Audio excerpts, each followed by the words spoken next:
Ice Age North America, vast and uninhabited. A frozen land dominated by beasts.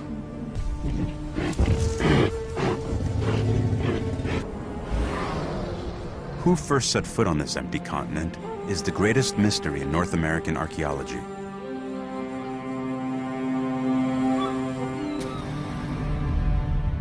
But now a new discovery is rewriting history. This spear point is the oldest man-made object ever found in North America. Scientists believe that whoever made it discovered the continent.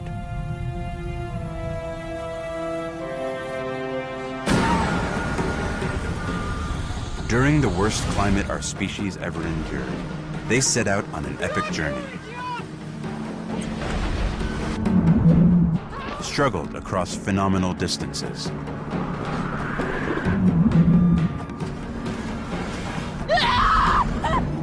Faced incredible dangers.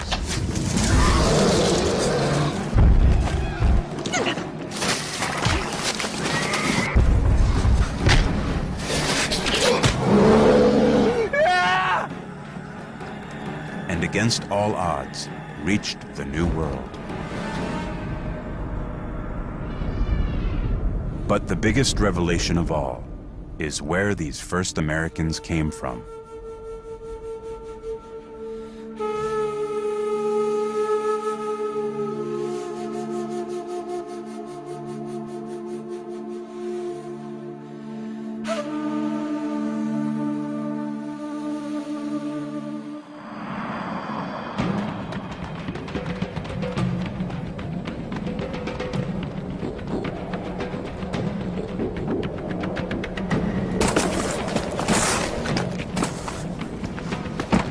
"17,000 years ago, the world is in the grip of the last great ice age. In the south of France, food is scarce. The humans who live here are modern Homo sapiens.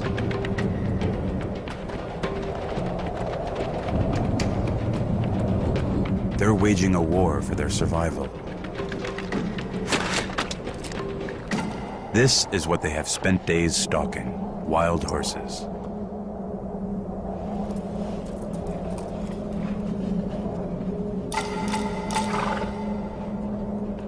They were hoping for more, but the brutal climate is killing off the herds. They can't afford to let them escape.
Clan leader Beorg knows that to kill big game animals, they must risk their lives.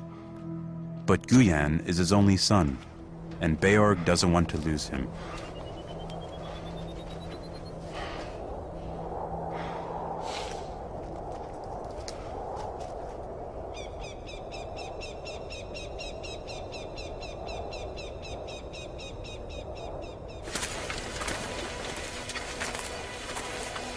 The hunters know that game is scarce, but what they don't know is why. Modern humans evolved 100,000 years ago. These were the worst climate conditions our species ever faced. They are affecting the entire planet.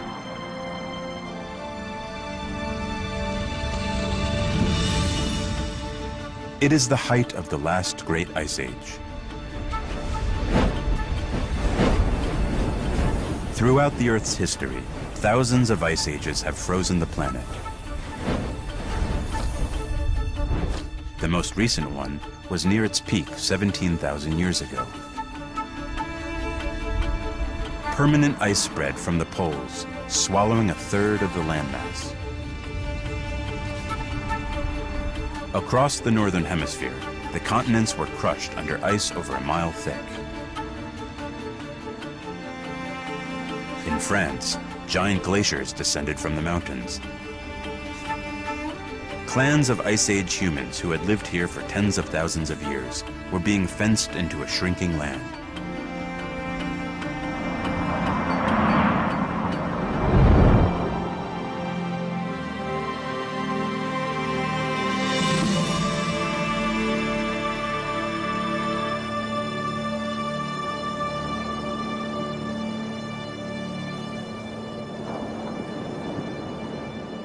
Many of them have taken refuge from the ice along the Atlantic coastline.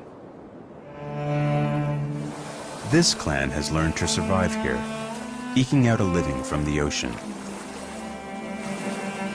But the fishing is slow.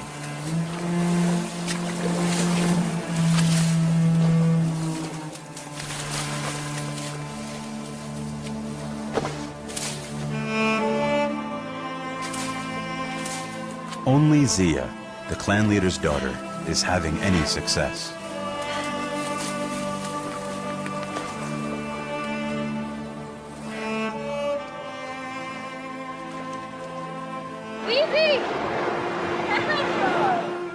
There are 15 people in this clan.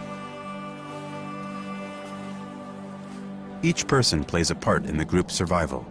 Their specialized skills transform raw materials into tools. Some make weapons from stone. Others use bone needles to make clothes warm enough to protect them.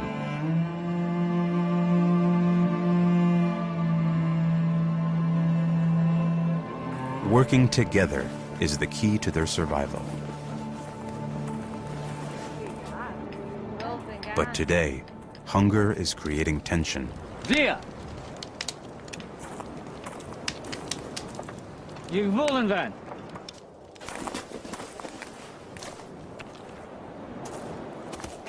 Ik Sabian. Da! Buvulan bungo genande Zikingyan.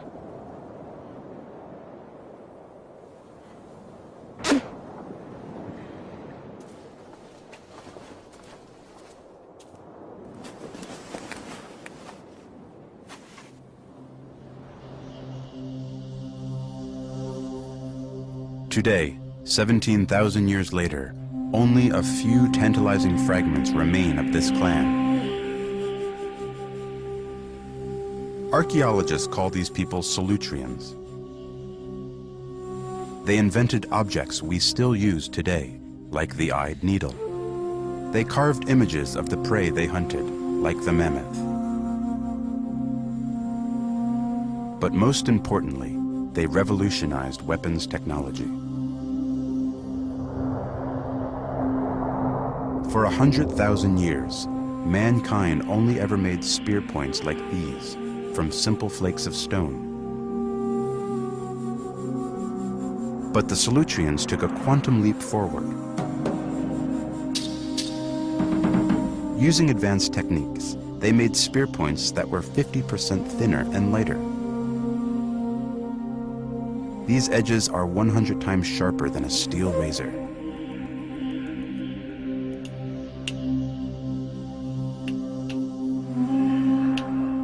Archaeologist Bruce Bradley has spent 20 years teaching himself how to craft weapons like Solutreans. The flaking is so complex that you can't just think your way through it, you gotta feel your way through it. Bruce has learned that no other Stone Age culture was capable of making tools this way. This technique, this way of doing things is the most complex technology and method that we know of in the Ice Age. Bruce's unique knowledge of this technique would unlock a mystery. In 1996, archaeologists made one of the most baffling discoveries ever made in North America. This spear point was found in Virginia. When Bruce saw it, he was amazed. It looked identical to those discovered in France.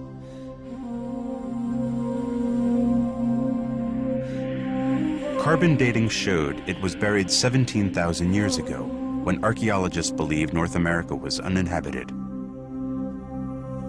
It was a revelation. Could it indicate the impossible?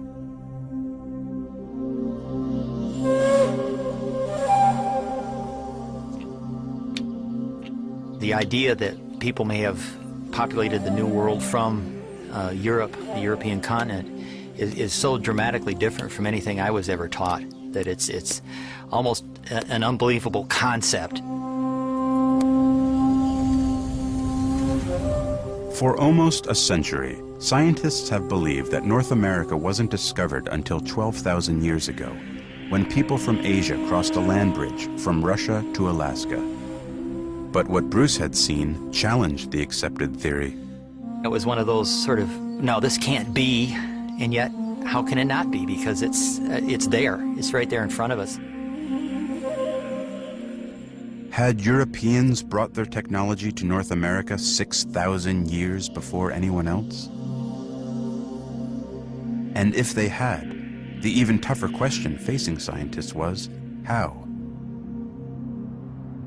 To reach North America, they would have to cross the ultimate natural barrier, the Atlantic Ocean. Armed with only Stone Age technology, was this even possible? After days away, the hunters returned with only one horse.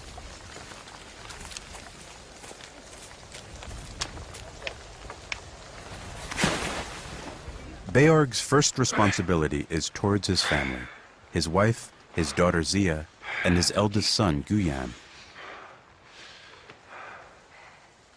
But as the clan leader, he must share the kill with everyone.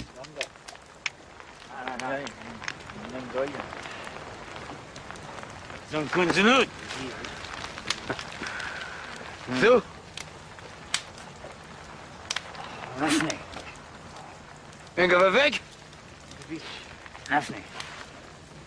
Gaan we weg? Sei bien.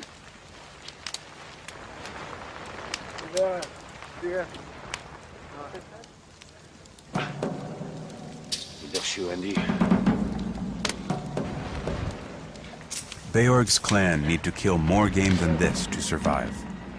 This horse will last less than a week. Beorg knows his clan is in trouble.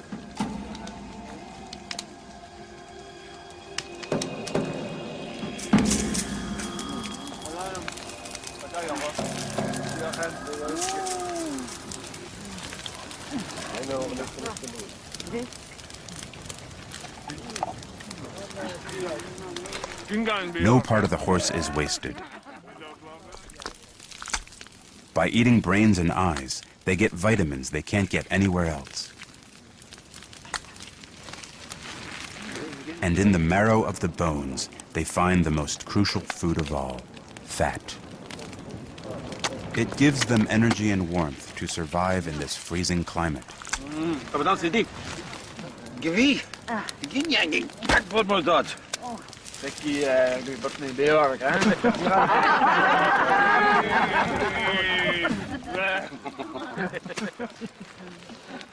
With full stomachs, life is good.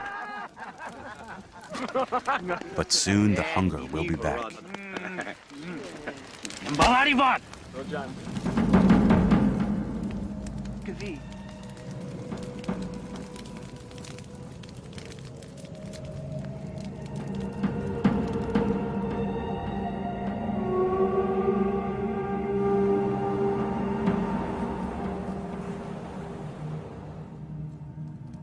A week later, the horse meat is all but gone.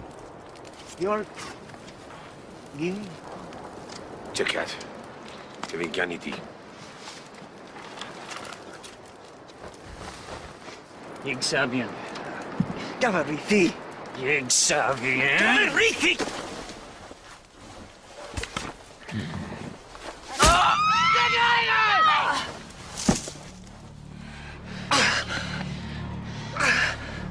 Yidar di bod, Bjorg! Yidar di bod!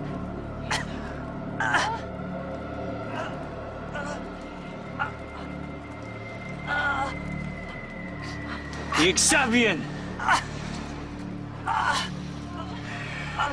Yigsabian, Bjorg! Yigsabian!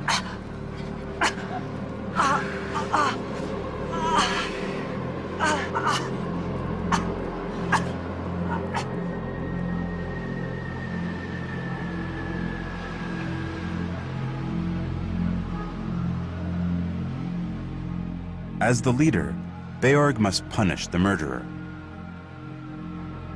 He is also the clan's shaman. He buries his finest spear points as an offering, so that the spirits might guide his decision. It is tradition among all clans to either kill or exile a murderer.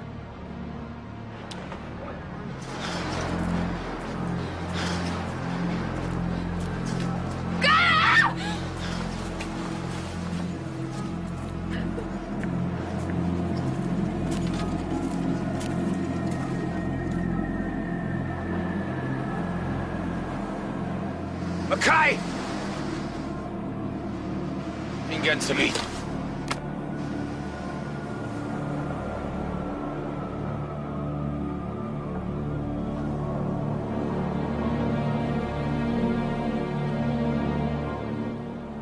The exile knows that he needs the clan to survive.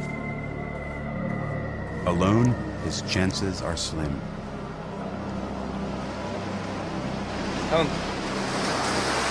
Saan ba doing?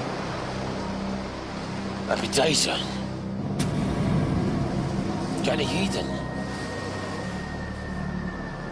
Betul Fakian. Betul kan?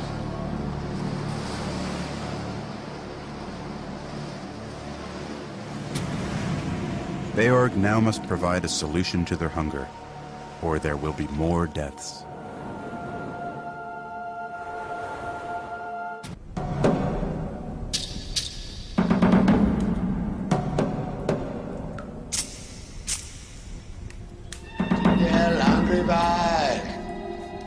To Beorg's people, this cave is the center of their spiritual world. It is sacred. As their shaman, Beorg must make life and death decisions for the group. Here is where he makes them. Deep underground are secret chambers. There he will paint images and seek visions. He is hoping they will show him the way to end starvation in his clan.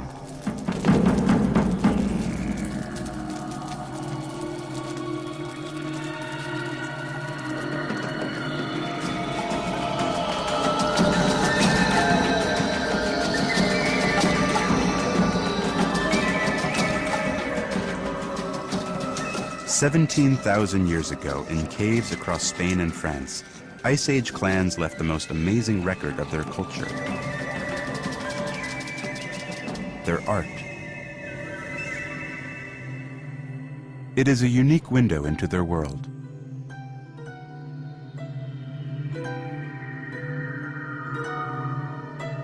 They painted the animals that they depended on to survive. But these images can unlock even deeper mysteries about how the deteriorating climate was changing their lives.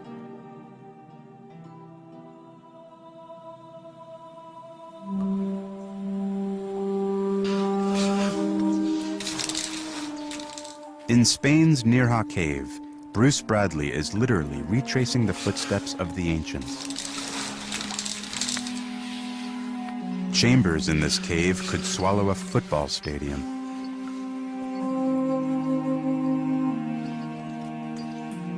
It's just unbelievable. It almost leaves me speechless. Other passages are barely large enough for a person to squeeze through.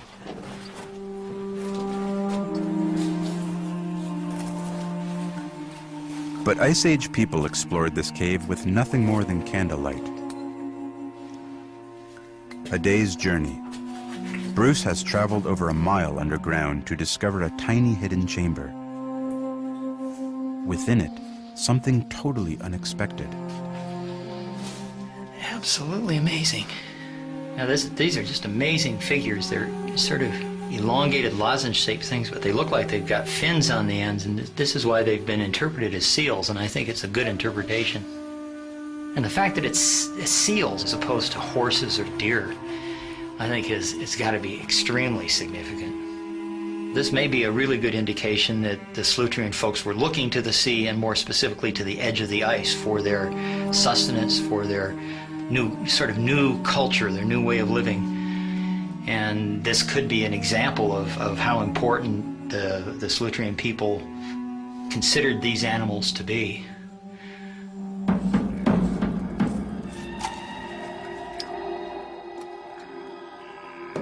Beorg will hunt seals. It is not a decision he takes lightly.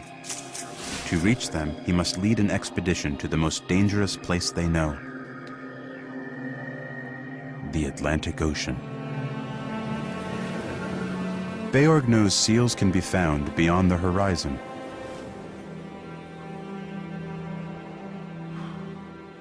He will take his daughter Zia, his son Guyan, and Guyan's friend Giard. Everyone else will await their return. The younger generation have never been far out in the open ocean before. Beorg fears for their lives. They must be totally self-sufficient. Where they're going, there will be no firewood and no fresh water.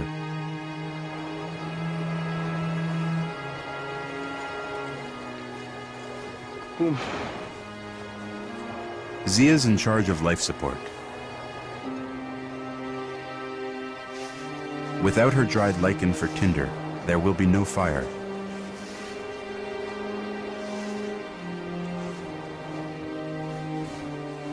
They pack specially designed seal harpoons. They may not return for weeks.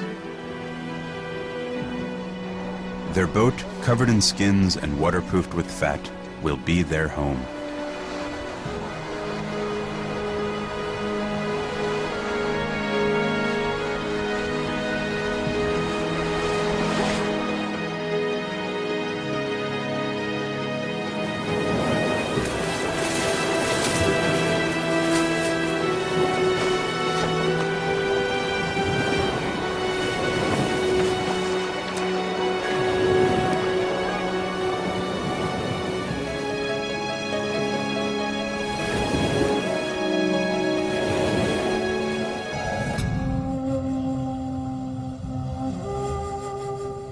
The hunters are pursuing seals. Their hides, meat, and especially their fat might save their clan.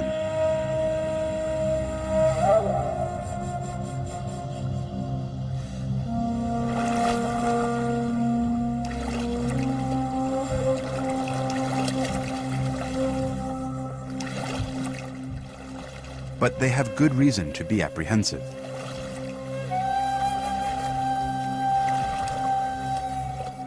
Because the seals inhabit a totally alien environment. The pack ice. It's a rich hunting ground, but full of hidden dangers.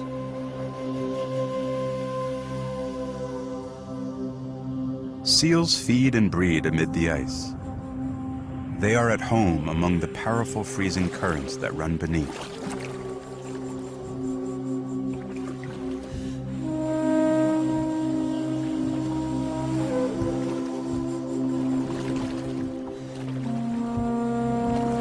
Superproduction. Angryvek. Itsu, Igasti, Usunimeke.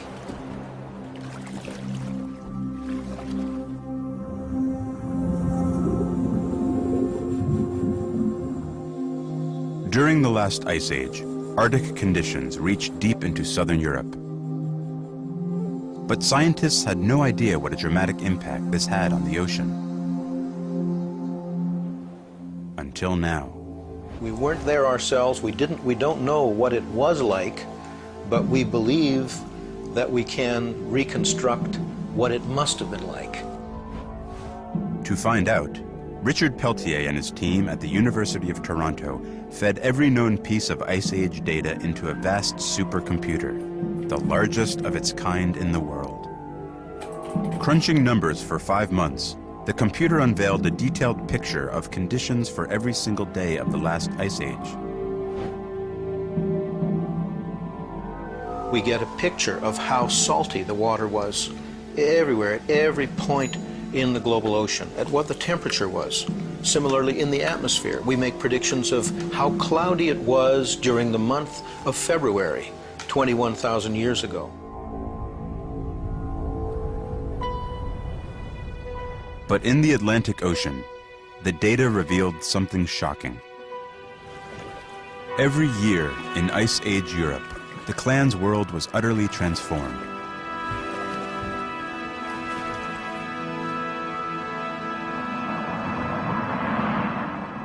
At the onset of winter, the entire coast of Europe froze.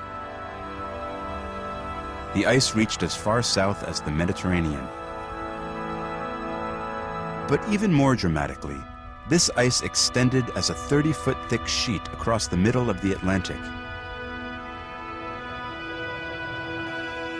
And all the way to North America. 2 million square miles of ocean would freeze solid every year. Europe and North America, connected by almost 4,000 miles of ice.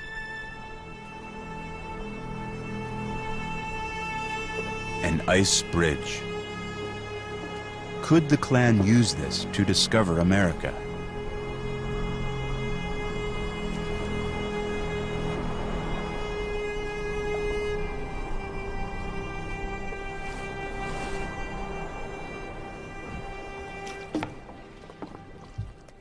While tracking seals, the hunters are focused on survival. Where warm currents meet the pack ice, life is abundant. But they need more than fish if they are to feed the clan back home. The frozen seas were fed by vast glaciers, often over a mile thick, that dumped billions of tons of nutrient-rich soil into the water.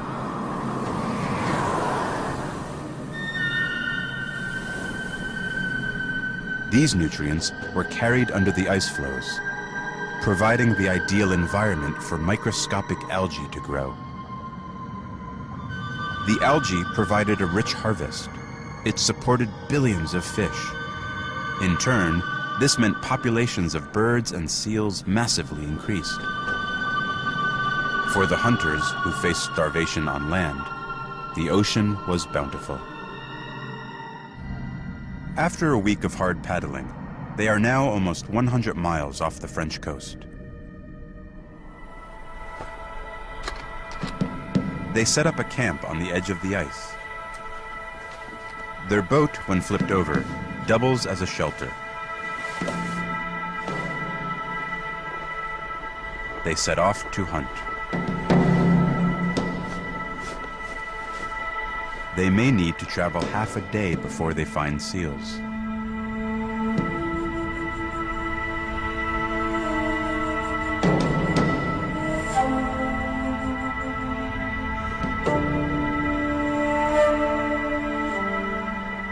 Every step they take could be their last.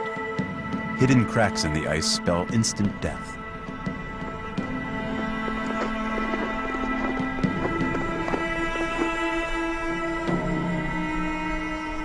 A free-swimming seal is impossible to catch, but Beorg knows another way.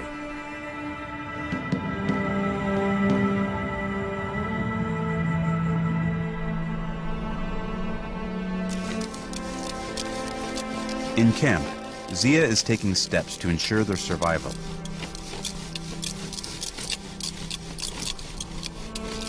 On the ice, there is no firewood, but Zia is prepared. She has lichen for tinder, and she uses animal fat for fuel.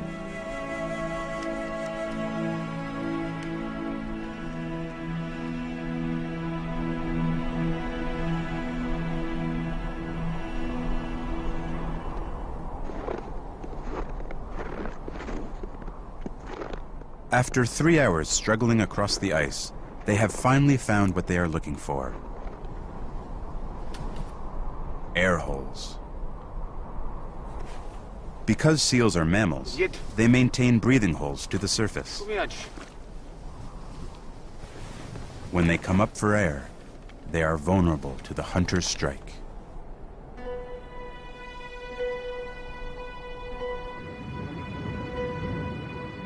The waiting game begins.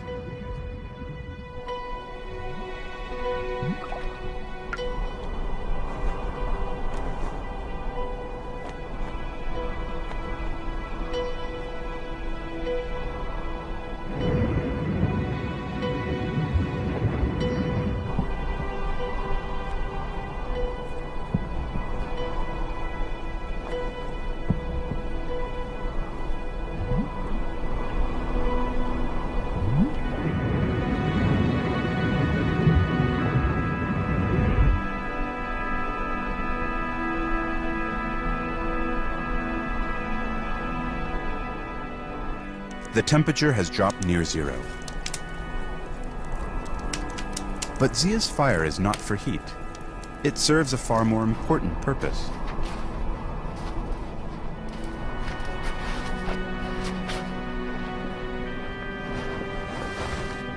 Melting water.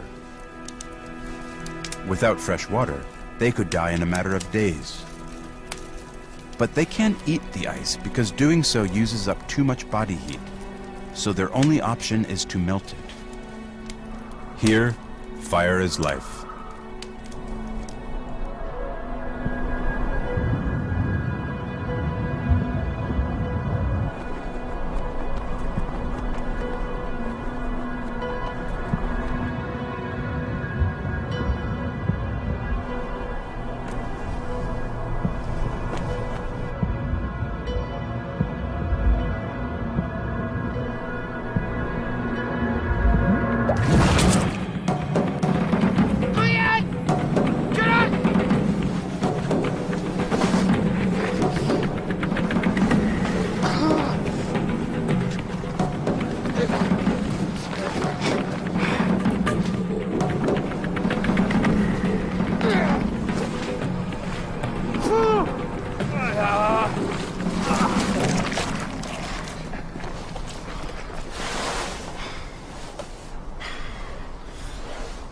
Daar zijn hier de...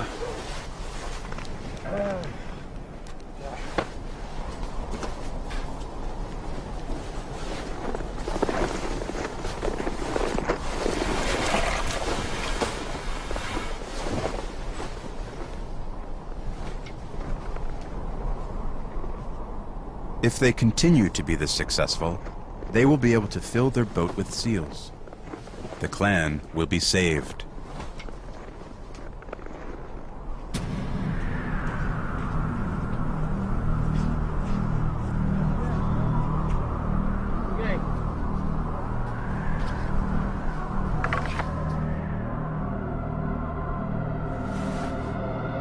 Dat is geheim.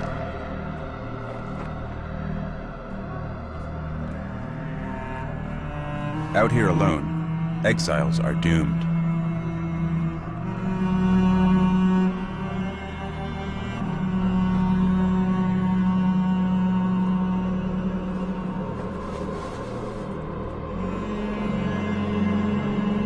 Virion. They cannot underestimate the dangers of the ice.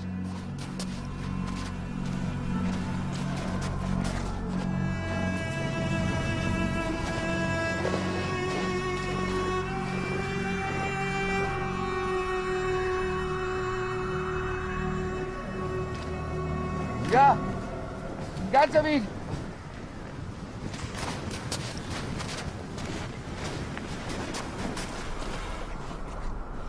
Nee.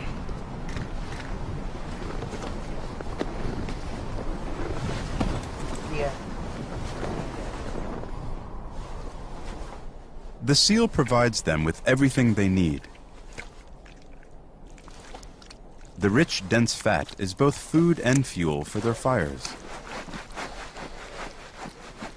Like Zia's coat, the skin of this seal will be sewn into warm clothes. Even the bones will be made into tools. Through the identical dance.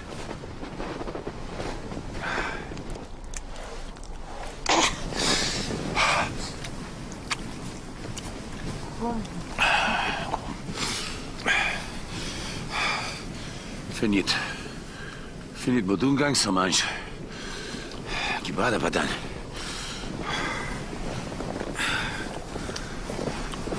Die Pristineke. Beorg learned his ice survival skills from his forefathers. Vrutian.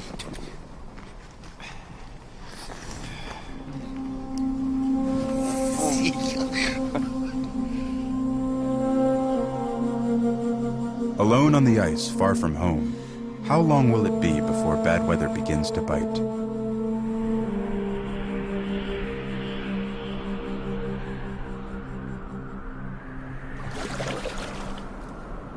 The hunting party needs more seals.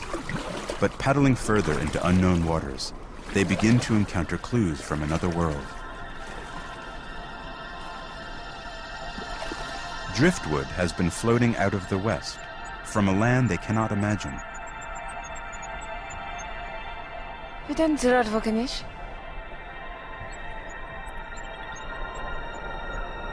Yigaginan. In Surad Peruvian. For the hunters steering away from the European coast, this is the first hint that something lies beyond.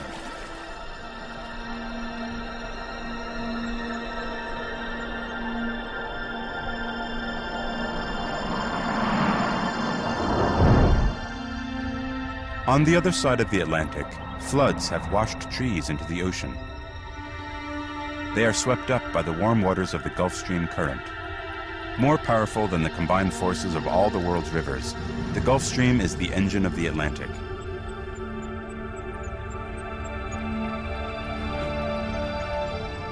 After 2 weeks paddling west away from Europe, they are now almost 400 miles from home.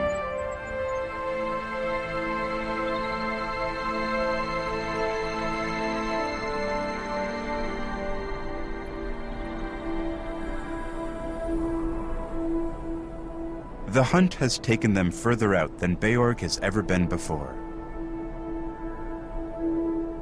And in the Ice Age, they were able to witness a natural marvel.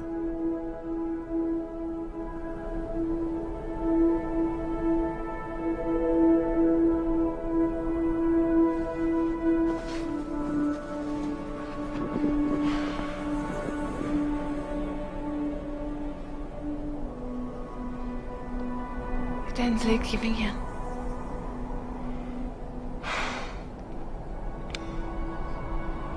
Zadigi.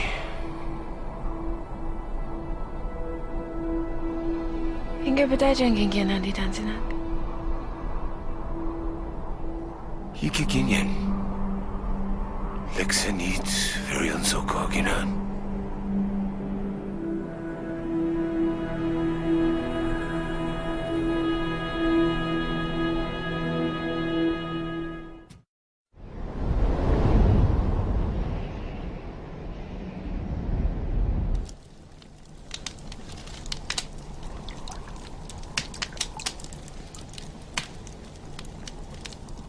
The hunting is going well, but as the only one with experience of the ice, Beorg is concerned they may have ventured too far.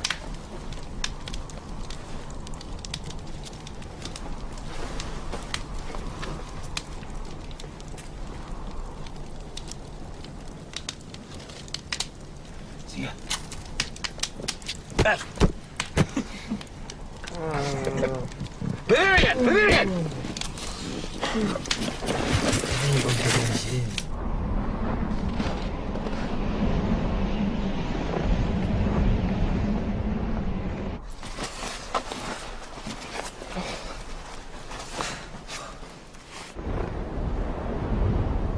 Tundra. With bad weather on the way, Beorg is eager to kill more seals before heading home.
The only person with experience on the ice is gone. Without him, the young hunters face a difficult decision.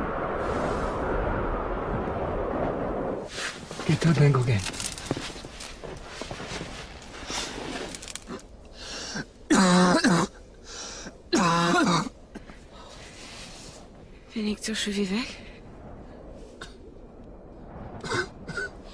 Lekker. Zijani, Gigina. Negongi. Hinga sisi dani di. Ibad skama. Ginidi.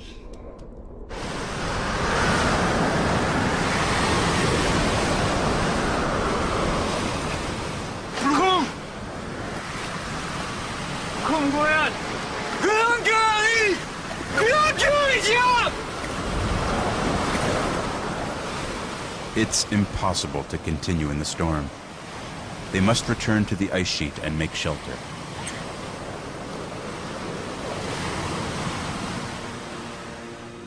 Using his computer model, Dr. Richard Peltier made another surprising discovery.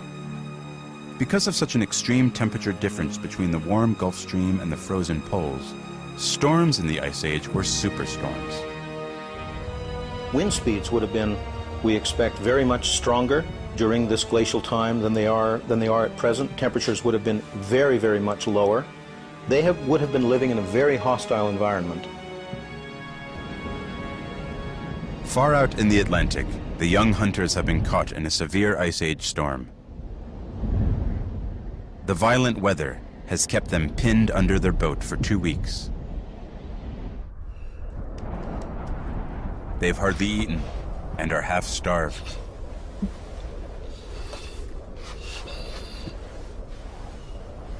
and they are concerned about Giard. He has symptoms of a disease well known to sailors, scurvy.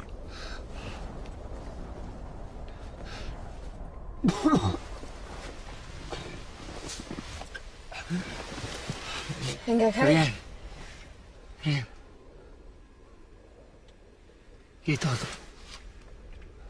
Que todo vengo bien.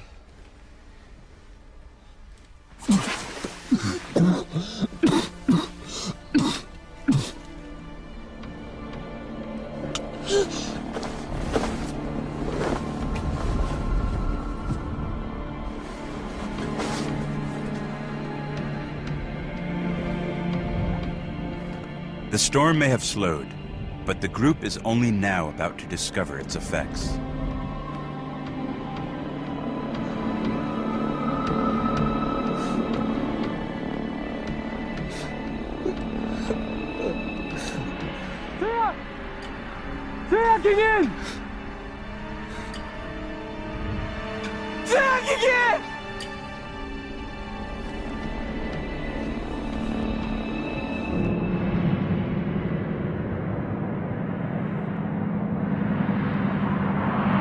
The storm has crushed the ice floes together. As the summer continues, the ice thins and storms shatter the floe into pieces. The fragments float free, recombine, and break apart again as they twist in a giant whirlpool, taking the young hunters with them.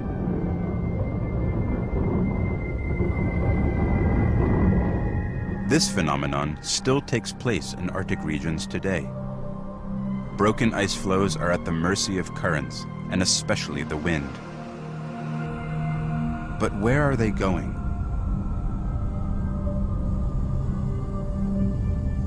The Gulf Stream drives a current that runs west along the edge of the ice. Combined with the violent storm, it has pushed them rapidly away from Europe.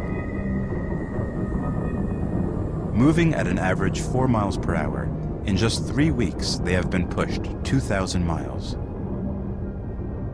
They are 2/3 of the way to America. Lost in a frozen ocean, the young hunter's boat is now a burden. They have no choice but to drag it.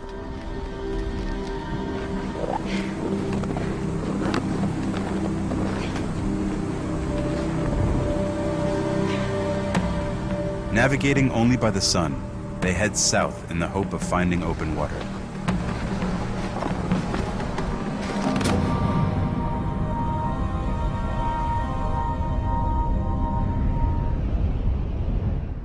The group is now in the harshest and most barren part of the ocean. There's nothing to hunt. They've eaten the last of the seal meat. Worse still, they're dangerously low on fat. When they run out, they'll be unable to melt water and will die from dehydration.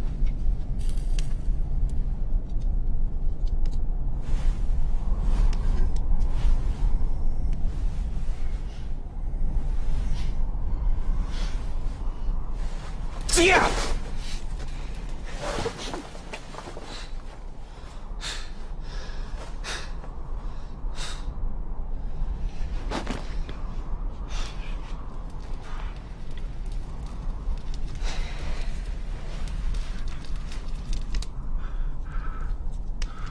Giard's scurvy is severe.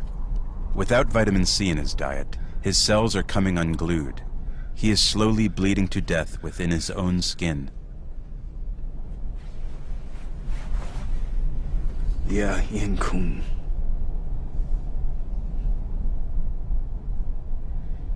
Gently, kid. You think I'm decision too.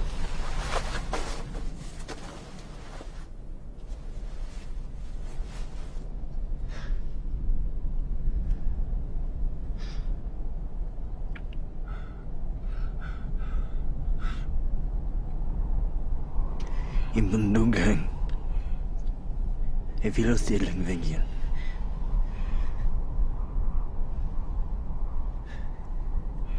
Tia. Tia.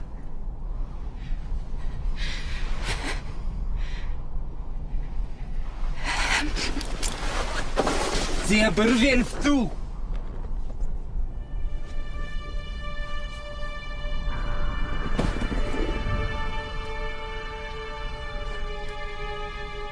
The circumstances have left Guyan and Zia with few options. Prolonging Giard's life only endangers their own.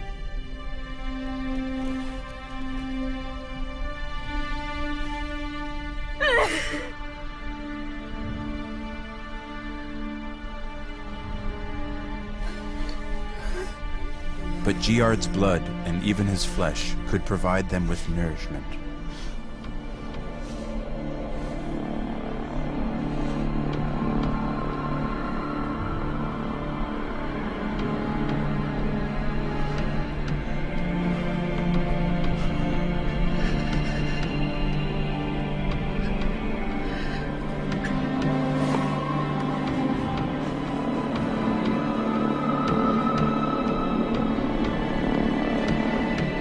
Guyan! Sky mo, Guyan!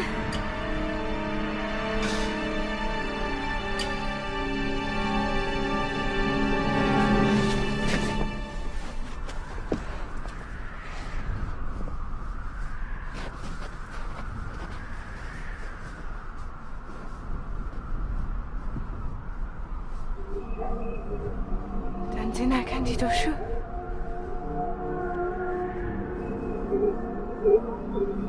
Aqui é Melage. Engagenj. Porfirio. Gerald Aldo and Batayjan.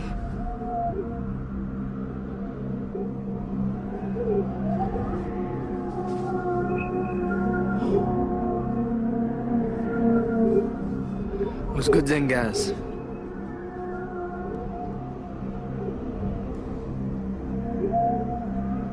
Lakad the dance finye Grigan. Ingen.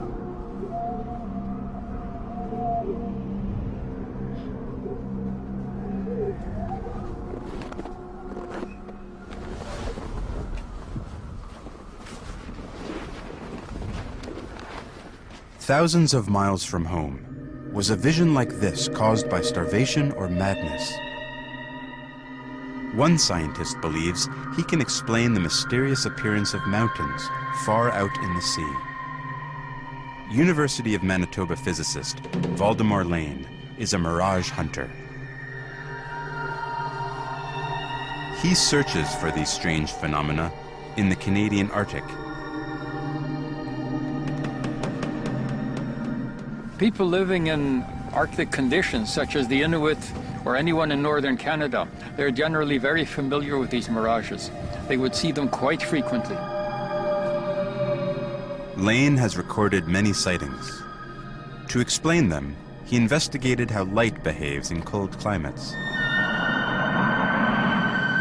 He discovered the ultra-cold temperatures above the surface of an ice sheet actually cause light rays to bend. This means that the impossible is now possible. Objects can be seen beyond the horizon. In a very clear air, you could see 200 or 300 kilometers. In fact, there have been documented cases where someone has seen a distance of 500 kilometers and actually recognized the object they were looking at. But because the light rays are bent, the image is distorted. I believe in very early times, the mirage would have been interpreted as being some kind of magical display on the horizon.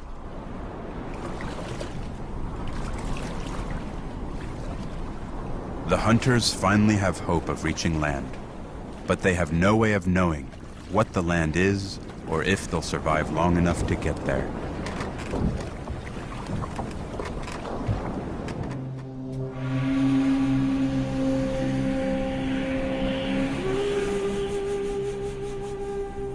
Exhausted, the group drifts for days.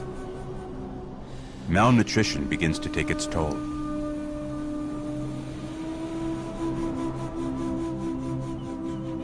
But carried by the ocean currents, they are about to make a great discovery.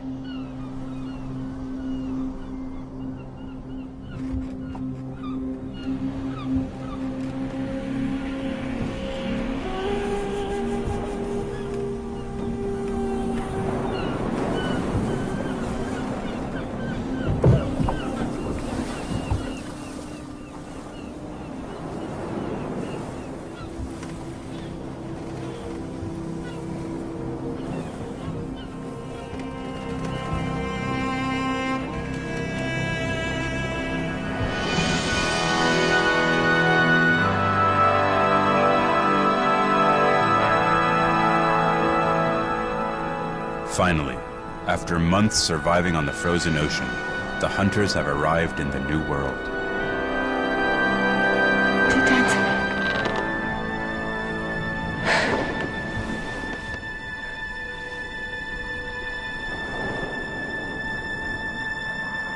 But where exactly are they?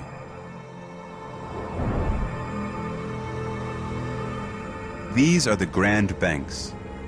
17,000 years ago, this was the easternmost tip of North America. Today, these islands are submerged because when the Ice Age ended, billions of gallons of ice in the polar caps melted. Sea levels rose almost 500 feet. The entire coastline of North America was pushed back 100 miles.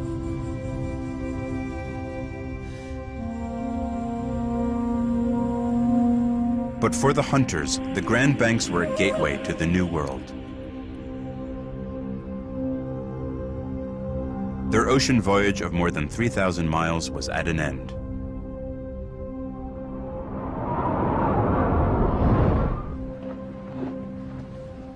But their discovery of the New World had just begun.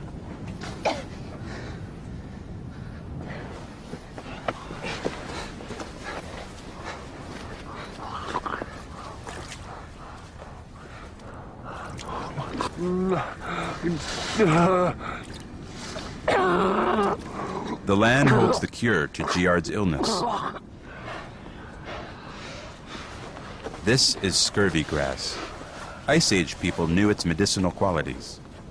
The stems are rich in vitamin C, exactly what Giard's body so desperately needs.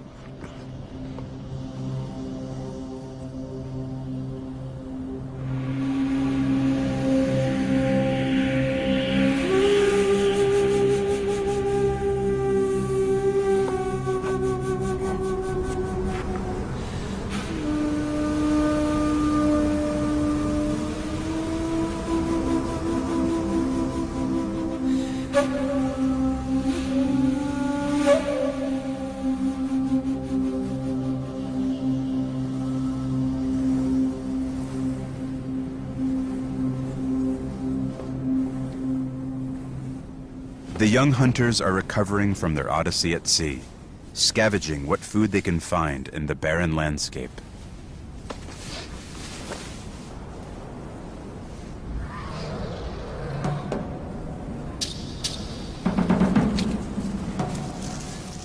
Kuyan! Diyan! Willi dit. Ik ska me Willi dit.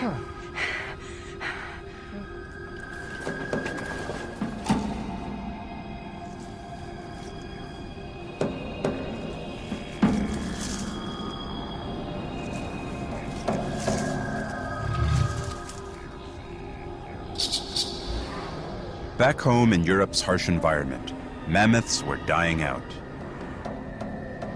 But in North America, the mammoth thrived, feeding off extensive grasslands. Such a beast was more than just a windfall supply of meat and hide. It was the ultimate hunting challenge.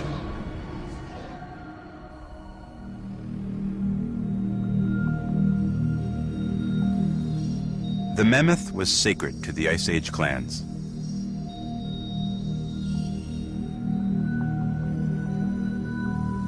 Of all the land mammals living at that time, the mammoth was the largest. Standing up to 11 feet tall at the shoulder, weighing up to 8 tons, with 12-foot-long tusks, it would take special hunting skills to kill such a beast.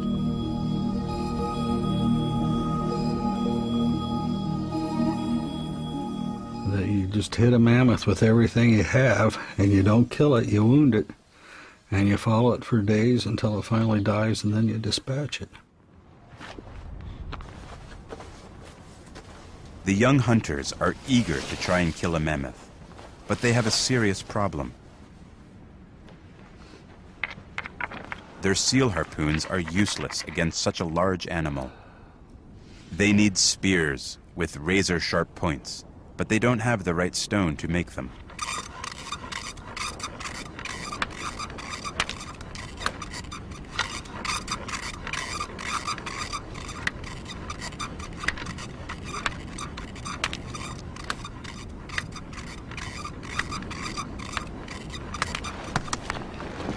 Aldogo yan! Kijk eens aan. Wil je dit weer iets, Vuvik? Die starant skaj mi an gargarat. Igen gini. Tenga. Dozud. Slabot.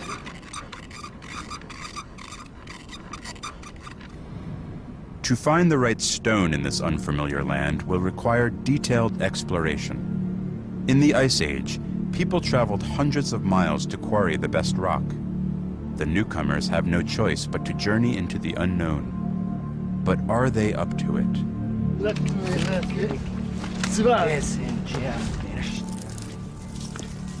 Hop, dans.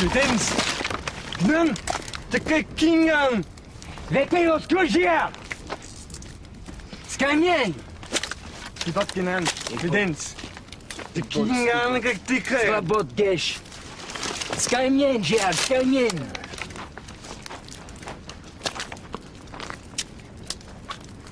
Lex Bulldog.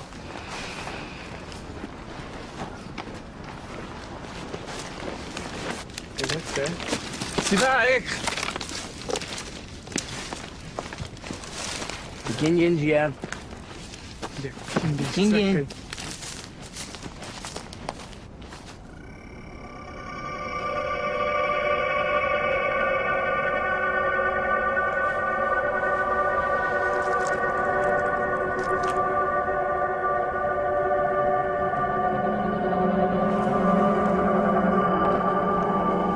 Kuyan!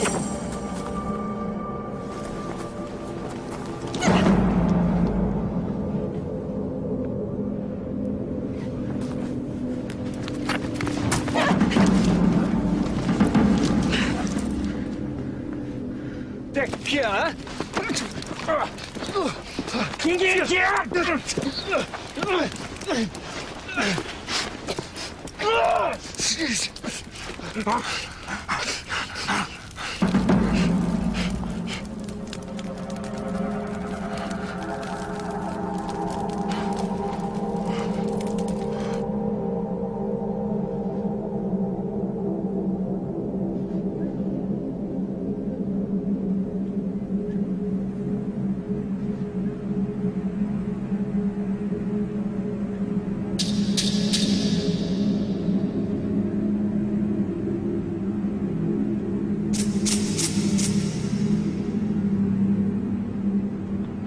Give me some.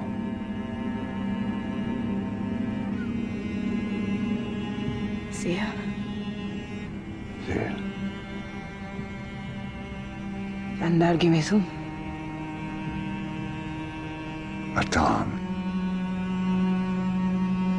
Big Due.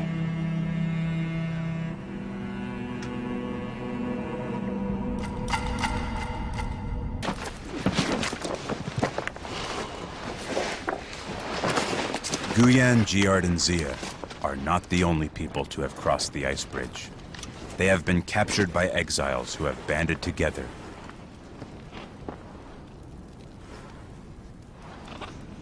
COMPLET.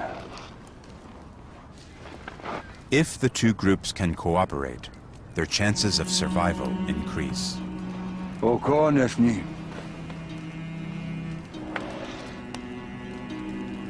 It's a mensch wegen me. Those lekker. It's a mensch wegen me. Nga.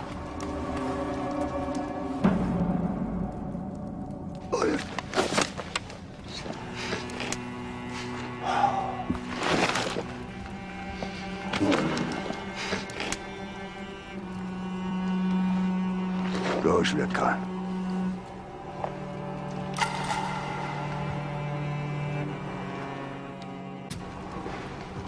The young hunters have no choice but to join their captors. They can't risk life without their boat. The leader of the exiles, Atan, has insisted they travel south in search of food, and more importantly, the right stone to make tools.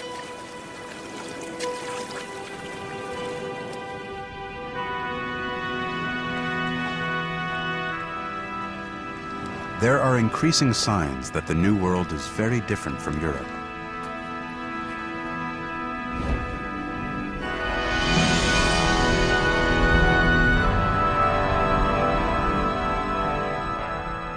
In the Ice Age, a giant wall of ice dominated North America, more than a mile thick.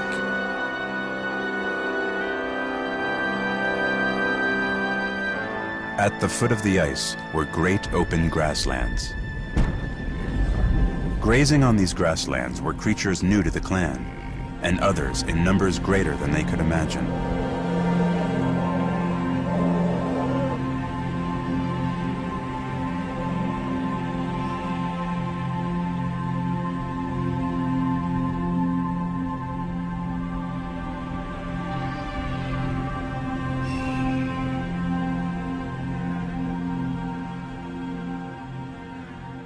But the new arrivals were not the only predators competing in North America.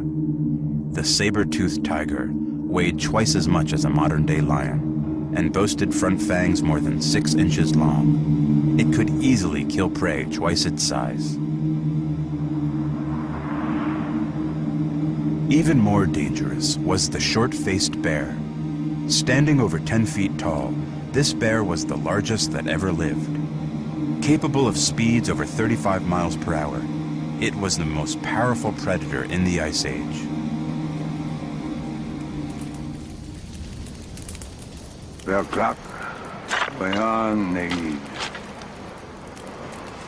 Osgood, Merk-Ak, Courage, Vigney, Galat Embelad. The exiles were seal hunting when they were caught on ice floes that carried them west. But unlike their captives, they have no reason to return home. Privat, Kum, Bidajan, Vigne Gengian, Suvik.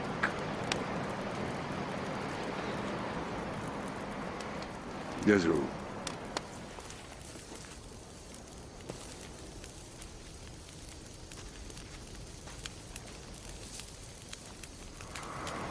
June Iliad.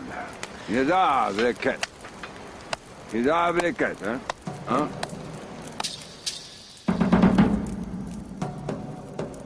The young hunters will have to learn to trust the exiles. Alone, they won't survive.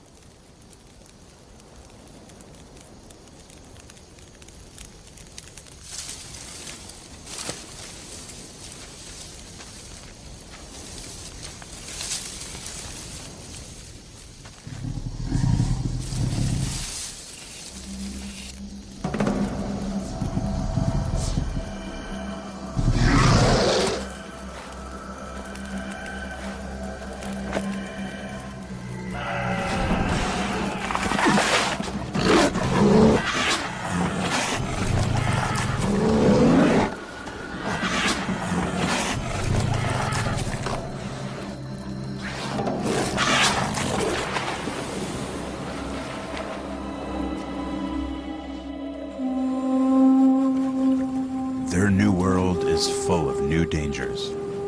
If they are to survive here, they must fend off attackers.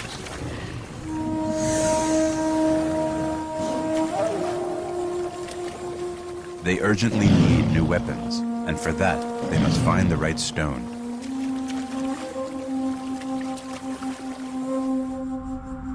Stashing their boat, they head south away from the ice. They follow a river inland in search of exposed rocks.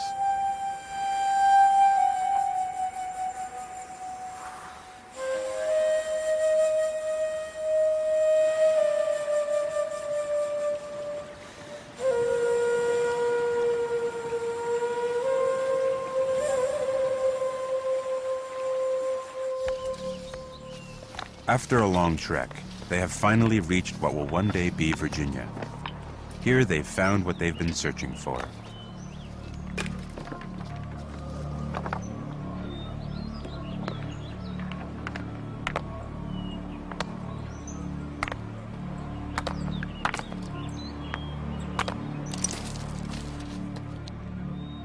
"17,000 years from now, archaeologists will find this spear point. It is the earliest evidence of humans in North America.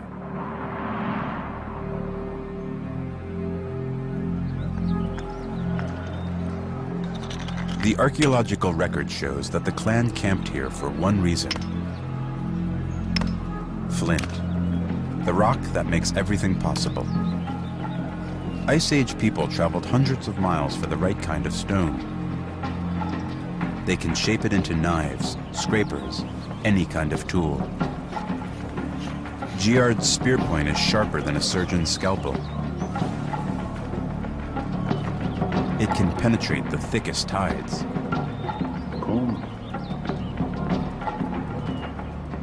It is time to find their prey.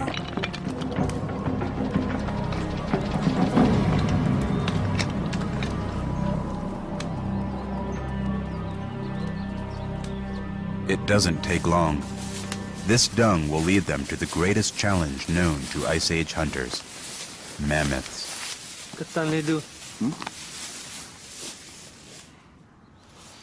Doshu, ang ganyan zangas. Kiyang kishan.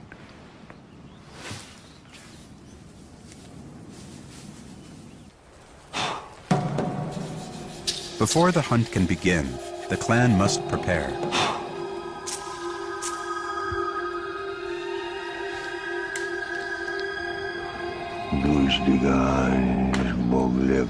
They will use special spear points, but these are not meant for killing.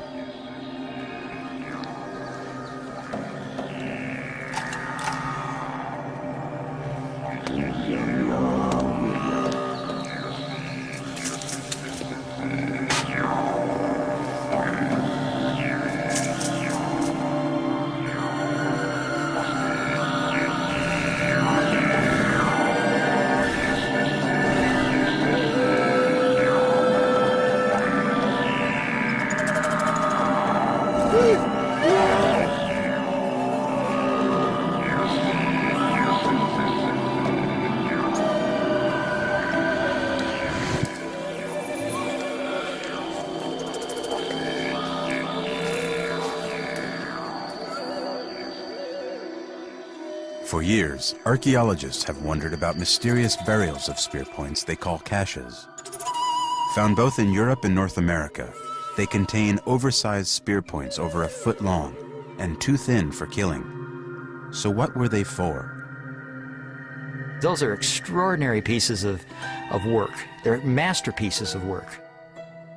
The fact that these tend to be really oversized pieces that don't look like they were designed for use, I think personally argues more for some kind of offering. So there's a whole different sort of philosophical worldview being expressed by this material. I think it's something that sets them aside intellectually.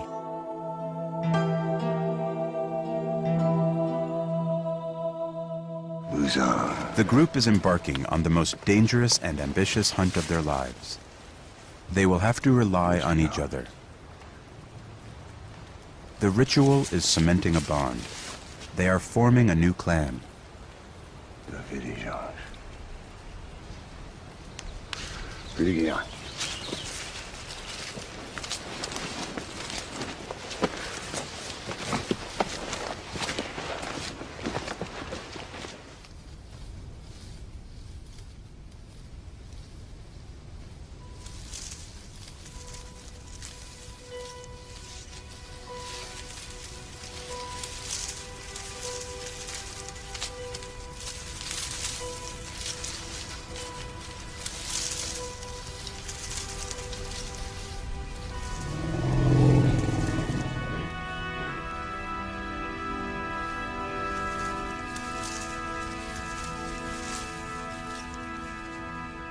Tatan.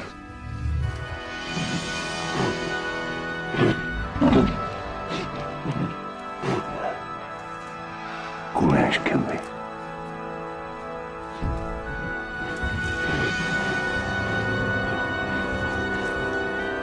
Bob.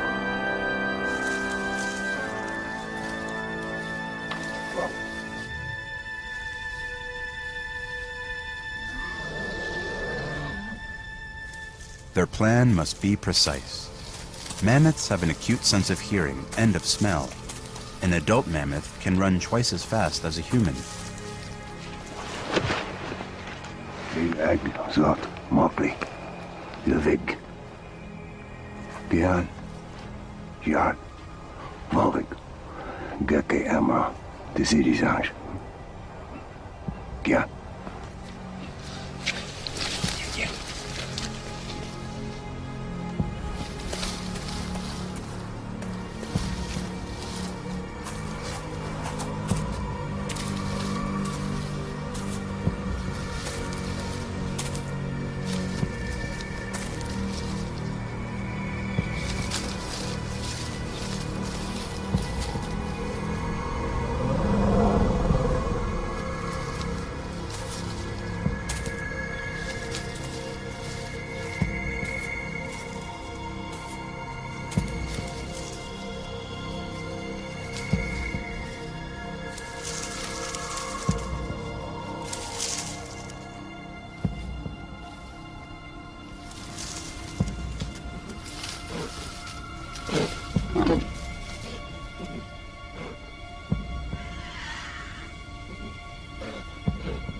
Потенскаемо.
Neither does.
The discovery of the spear point in Virginia is proof that Europeans reached North America. But after that, all evidence of them vanishes. Did they journey deeper into the New World, or did they die out?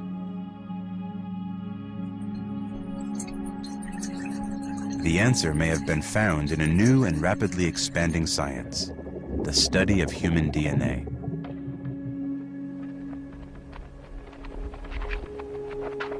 Every human gene is a history book, containing markers dating back to the origin of our species. While looking at DNA samples from the Ojibwe First Nation of Central Ontario, molecular anthropologist Mike Brown uncovered something shocking. Frankly, when we looked at the initial data, I think that surprised was the first reaction. Mike was expecting proof that all native North Americans originally migrated from Asia.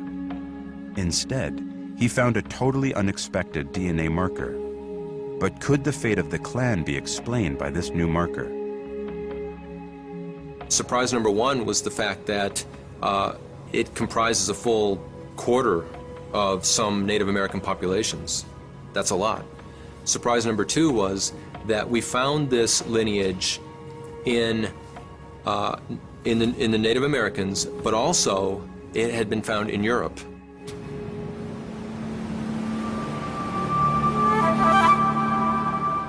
The evidence meant something extraordinary. The story of the European hunters did not end in Virginia. They must have survived, but how?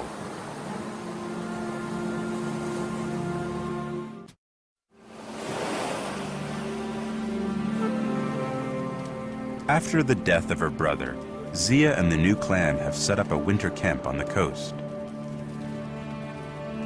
They have a compelling reason to stay.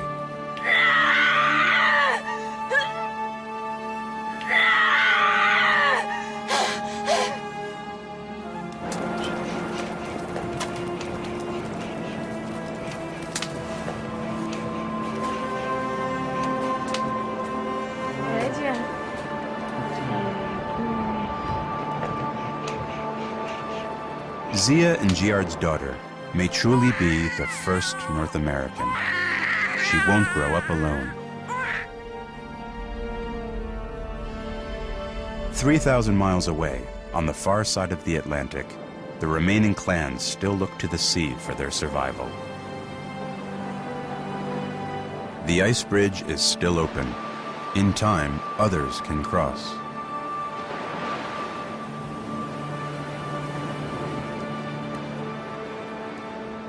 Talking about folks that found a way to exploit this incredibly rich environment, this ice edge environment, and then had land at both ends and just kept going back and forth for generation after generation. Over several hundred years or 1,000 years, we might be talking about thousands of people that went back and forth.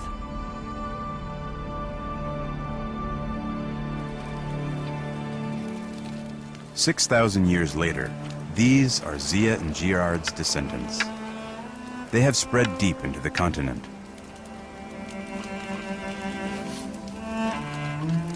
The Ice Age is over. The ice bridge has now melted. But as one highway closes, another opens. In the Yukon and the Northwest Territories, melting ice has exposed a land bridge to Asia. New people can now enter North America.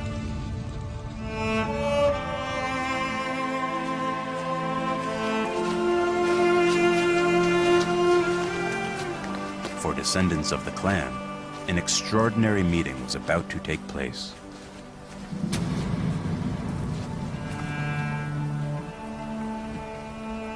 I think that encounter would have been a very interesting thing to witness. They probably had completely different languages, they were totally unfamiliar with each other. And that encounter, I think, would be something to behold.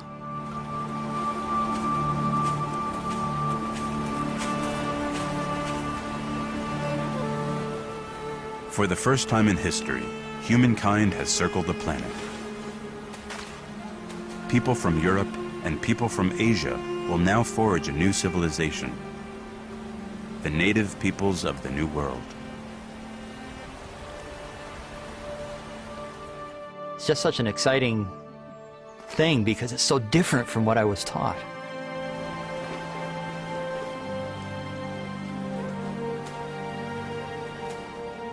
It gives us a whole new way to think about how the entire human race spread around the world. Bruce Bradley and Dennis Stanford have uncovered what archaeologists thought impossible: that cavemen from Europe discovered North America.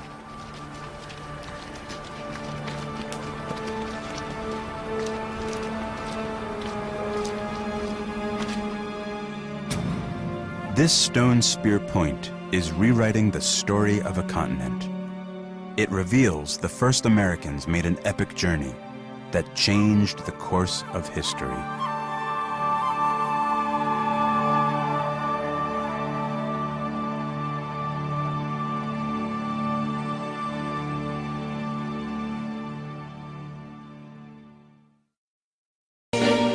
'Cause I've been living inside of you. But I guess this time I set me free. And there's nothing that you can do. I hope you can see. I can't seem to keep people around me. Cause I'm scared that they might know the truth all about me. Then they might doubt me. There's no other route. I wanted to shout, but it's too late now cause I'm drowning. Got two face like I'm a clown, man. Life is too great, no, it's astounding. I'm in good shape, ma, but you know that I'm drowning. Like a cup in a cage. I can't cope with this hopelessness. Though I try to be open and go with it, but I'm soaking in the pain like the wind never stop flowing in. As I'm floating in a glowing river through a golden gate, trying to motivate. Yeah, I do my fucking best, but there's two voices in my head, I just can't. I just fucking can't. Cause I've been living inside of you.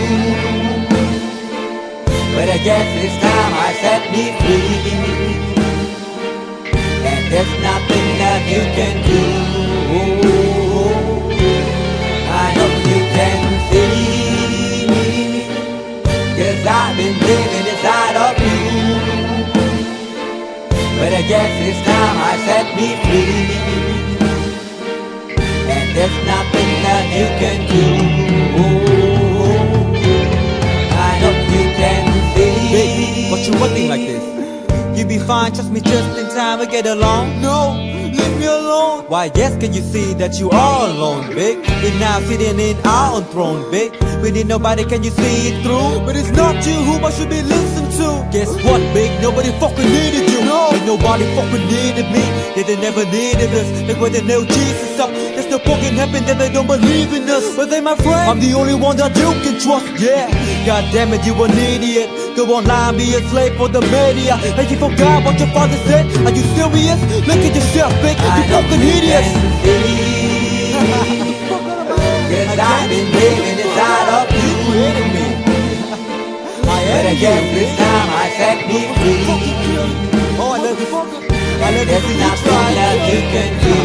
Funny guy is always, I see. I know you can see.